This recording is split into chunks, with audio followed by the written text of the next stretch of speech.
We're joined live now by National Senator Perin Davey. Perin, thank you for your time. Morning, Annalise. How are you? Good, thank you. How are you? Oh, not too bad. Now, you're new to Parliament, but it has been all about the Nats since you got into the House and to the Senate. It's been absolutely extraordinary, the focus this week, in particular on drought. That's right. Well, I mean, the Nats, we live in the regions. We actually feel it. And unfortunately, when the regions are doing it really tough, you know, the spotlight falls onto us. One good thing is it's great that people are actually thinking about what happens in the regions, and I think that's a really powerful thing to happen. The unfortunate thing is the circumstances. I would much rather be talking about record harvests and outstanding commodity prices, but we're talking about how tough it is out there. And the Nats are talking about it. We're talking about it at the highest levels. We're in Cabinet, really hammering it home as to how much needs to be done to help the people that we live with. Now, the party room this week endorsed this $1.3 billion stimulus for drought-stricken regions. Why is this needed on top of what the government's already doing? Because the drought hasn't ended. I mean, the drought has hit.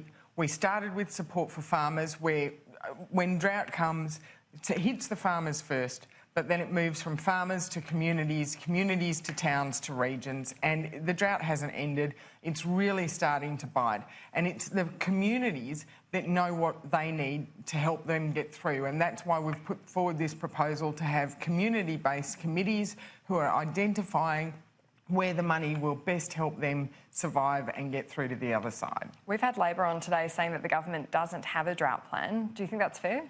Not at all. We've been talking about it.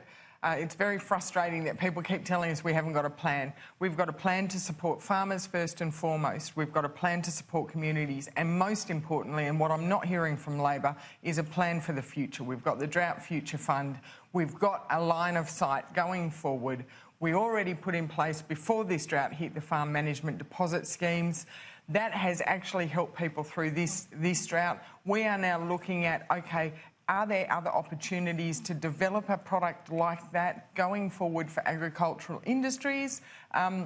There's a lot of talk going on, but we're remaining agile as the drought goes too, because it hasn't finished. We can't take our eye off the ball. We can't stop.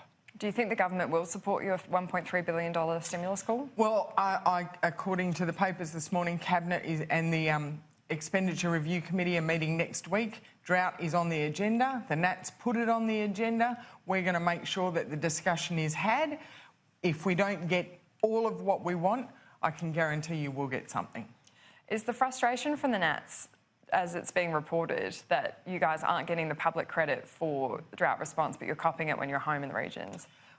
We certainly cop it at home in the regions because we're at the coalface. It's National Party members and some Liberal Party rural members that are out there, and we do cop it at the coalface. But the important thing is we don't let it stop us. We get in there, we talk about it. And yes, it is a government decision at the end of the day. We are in a coalition government, but it is the Nationals who are really pushing it at all levels, but in the Cabinet room, in the Joint Party room. I personally have stood up in the Joint Party room to highlight the need to support agricultural industries and associated entities. I know agronomists and I know agricultural contractors and spray harvesters who are really doing it tough, but aren't getting any of the packages because they're not farmers. So, you know, we're getting the ball rolling and we're getting the conversation started. Should the government be letting you guys own more of that message, though? We had Scott Morrison on radio when you guys were announcing the extension to the farm household allowance. That put a lot of noses out of joint. Look, at the end of the day, in my mind, my personal opinion is I don't care who's talking about it as long as we're talking about it. So, you know, I think it's great that the Prime Minister is out there recognising that drought is the #1 issue in the bush. And if he wants to talk about it, he can talk about it, and we can talk together to find solutions to get it through.